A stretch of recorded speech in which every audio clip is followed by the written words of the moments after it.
those ropes. Come, Krishna, please come. Come to Vrindavan.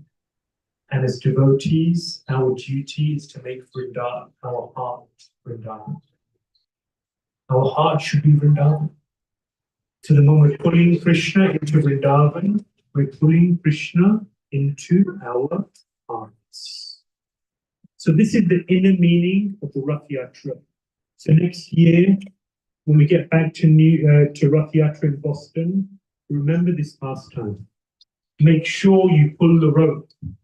Get an opportunity to pull the rope, and you have a year to cleanse your heart, to make your heart more and more Vrindavan-like. So that when you're pulling and you're begging and you're praying to Krishna, please enter into my heart. Please come to Vrindavan. Then Krishna may just do that. You know, our Krishna consciousness, there is so much depth. And I grew up in an environment which was Krishna conscious of sorts, but the more you read, there is such a wealth. We have the deepest, richest tradition on the planet. And therefore it is incumbent upon us to delve into this tradition, to understand more, to read, to study, and utilize our time effectively in trying to understand the Supreme Personality of Godhead. And therefore, Srila Prabhupada, in his time here in America, as well as creating 108 temples, changing the lives of thousands and thousands of people, creating a society, an institution which endures and is expanding and growing today and into the future. He traveled the world 14 times in 12 years, in his 70s, as well as doing all of these wonderful things, establishing these Rath Yatra festivals all over the world. It's a 5,000-year plus festival from ancient India. But now all over the world we have these Rath Yatras. He did so many things, but he also wrote amazing, wonderful books. And these books give us unlimited insight into the nature of God. Who is Krishna? Who's the Supreme Personality of Godhead? What does he look like? What does he do? What are his likes and dislikes? What is his abode? Who are his associates? So Srila Prabhupada gave this wealth, and the prime text is the Srimad Bhagavatam. Who has a set of Srimad Bhagavatam at home? I think the book distributors here in Boston have some work to do. Yeah? Maybe about 30% of the crowd put their hands up. So we have about 70% of the devotees here in Boston who are in this temple room right now who deserve to get a set of Srimad Bhagavatam. So if anyone's distributing, we have the Bhadra campaign. The Bhadra campaign goes up until October, September something, end of September, toward the end of September. It's a special time. And during this time, if you purchase a set of Srimad Bhagavatam, then there is unlimited mercy which will come to you and your family. So anyone who doesn't have a Bhagavatam set, please get one. Tonight's the best, but if not, you have until the end of September. Maraji here, whose name is, forgive me, Ranga Devi Mataji here. She's knitting, sewing. Fixing the cushions. Sewing the cushions. Always serving. She's also distributing these wonderful, amazing Bhagavatam sets. Please see her. And then also, Srila Prabhupada instructed his disciples to write. So actually right now I'm here in America, we're touring around. We're at the very end of our tour. I've been here for almost 2 months. These days I live in Budapest, Hungary. I've been living there for 9 years. If you ever thought about it, don't try to learn Hungarian. It's one of the toughest languages in the world. I had to learn to live there. I've been living there 9 years now. But I'm traveling here in America, and we're sharing the books of His Holiness Shivaram Swami.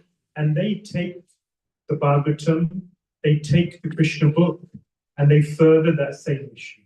So that devotees who are interested in becoming God conscious, devotees who are interested in becoming Krishna conscious, devotees who want to learn more and delve deeper and deeper into the nature of God. Learn more about His beautiful, wonderful name, form, qualities, abode, associates, and pastimes, then they can do that. So outside, we're touring with these beautiful, exquisite books. There's a table outside. And not only externally are they very beautiful, but what you'll find in the contents, once you start reading, is really access to another world. A wonderful world where ultimately we belong. We're in America. A lot of you are of Indian origin. Many of you, no doubt, were born in India. And you came to the land of the free, the land of opportunity, America. Wow. Cast your mind back to the time when you were sitting there in India, toiling away, studying hard, dreaming that one day I'll go to the West, I'll go to America, and there I will be happy. Correct? Implicitly, that was your understanding. Explicit, implicit. America will fulfill all of my dreams. Now you're here. Some of you have been here for 2 years, 3 years, 5 years, 10 years, 20 years, 30 years, 40 years. My question is, fundamental question, are you happy? No. I'll tell you something, John Lennon. I'm not a fan of John Lennon. But anyway, I told a story. No offense, John Lennon. He was at school, and the teacher asked the students, what do you want to be when you grow up? You know, one of the students said, I want to be an engineer. Another one said, I want to be a lawyer. Another one said, I want to be a taxi driver. Probably not, but anyway, you can imagine. John Lennon, what was his answer? I want to be happy. The teacher said, no, John, you don't understand the question. John interrupted her. Know this, you don't understand life. Great. You don't understand life. What is life actually all about? To be happy. It's our nature to want to be happy. But our soul wise, the nature of the soul, the Vedic scriptures, one of the main aphorisms is that the soul is pleasure seeking. We all want pleasure. No one is denying you pleasure. All we're saying is think about where you're trying to find pleasure. And if you haven't figured it out, pleasure is not here in America. Pleasure is not even in the UK. I'm not being, biased here. Pleasure is found in other pursuits. Pleasure is not found in materialism. Pleasure is found in something much, much deeper. It's called the journey of self-discovery. We have to understand, who am I really? What is my identity? Where do I actually belong? And how can I ultimately be help me, P. You're allowed to be happy. It's a legitimate desire. Just don't fool yourself. We're all being fooled. Bhagavatam says, Pashyan apina pashyati. The conditioned living entity sees, but doesn't see. We see. You all know what I'm saying is true. At the same time, it's difficult to admit it to yourself. It's difficult to come to that conclusion. It's difficult to say, I'm living a lie. I've been illusioned. I've been, blinkered, blinded by the glittering, glitzy, glamoury material realm. But this is not my home. So then the question is, where is my home? Where do I belong? Where should I be? What am I actually truly looking for? And that is found in these books. All of the answers are in these books. I'm not going to give the answer in the next 5 minutes, but you know the answer. I don't really need to give you the answer. You all know the answer, but it takes bravery. It takes bravery to, number one, admit it, and number two, even more so, to do something about it. Because that means you have to change your life. The change is difficult. Even more so because society around you is going with the flow, is doing what everyone else is doing. But you have access, you're sitting here in this temple. Very, very fortunate. We are all very, very fortunate to be sitting here. Because sitting here means that we have it set out on a plate. We have the answers. We have access to something very, very deep, something very, very profound that most of us haven't spent much time in really sincerely exploring. Correct? If you're being honest, haven't spent much time really looking into.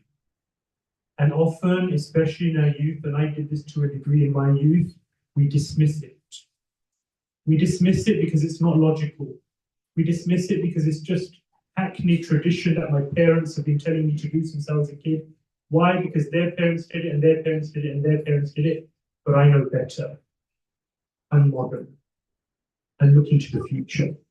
And I'm going to be happy like all my friends out here. Tell me who's happy. Tell me who's happy. Search. Undertake a sincere search. A sincere search for the truth. And if you do that, if you sincerely do that, many of you have studied, I'm sure most of us have studied. We studied so many books. I remember when I was at university, I went back a few years ago to my family home, and I looked at the reams and reams of textbooks and papers that I studied just in my final year at university, and it was piled high. I was amazed at how much information I went through in the course of 9 months. And it was information in, and at the end of the year, information out. And hey, we're here in Boston. This is university local. You know, we're surrounded by universities. We're surrounded by students. We're surrounded by education. What is a fundamental thing that we're meant to learn through all of this? We should learn to be happy, surely. I'm going to stop and see if there's any quick questions, comments, arguments. I like arguments. I'm agree with you completely. Anyone brave? No stupid questions. There's no such thing as a silly, inappropriate, stupid question. You can ask anything you like. One person, one brave soul. Yes, sir. What are some tangible steps to take to be happy? Very good. What are some tangible steps to take that one can take in order to be happy? Number one, spend time with spiritual people. This is the root. Because when I was at university, I was looking around, I was thinking about life, contemplating. And I saw, and I was observing these themes and trends in the world. I wanted to be a banker. I went through various phases in life. At one point, I wanted to be a firefighter, a police officer, and then I wanted to be a pilot, airplane pilot. Who went through a phase where they wanted to be an airplane pilot? Yeah. And then I wanted to be a banker. So when I started university, I met some bankers. They were miserable, fat people. You know, they were 40, 50. They were sitting at their desk for 10, 12, 15 hours a day. And I thought, that's not what I want to be. So then when I spent time with spiritual people, I just saw the contrast. And I thought, wow, these people may not be the wealthiest always. Some of them are. Some of them are. They may not have the best clothes or the best car. They may not live in the best area. Some do, some don't. But what's common about all of them is that they have something deeper. They have a deeper purpose in life. So now my number one answer is to spend time with spiritual people. Number two, read this book. This is the Bhagavad Gita. all of you are familiar with this book. Meaning you've heard the name. But who's read this book from cover to cover? Okay. Yeah, a few of you. Not enough of you. This is our book. This is our book. And in here, it's not mumbo jumbo. It's not a set of faiths and beliefs. This is a spiritual science. And this book will teach you how to be happy. This book will give you slice through the illusion, and it will give you an insight into reality. That's my personal experience. And I was like you, student, living life, but thinking a little more deeply, understanding that there must be more to life. And reading this book in the association of devotees, that changed my life. That made me see things with what I feel is a much deeper realm of reality. That's my personal experience, but you don't have to take my word for it. The proof of the pudding is in the eating. So it's powerful. But you won't understand it alone. I tried reading this alone when I was young.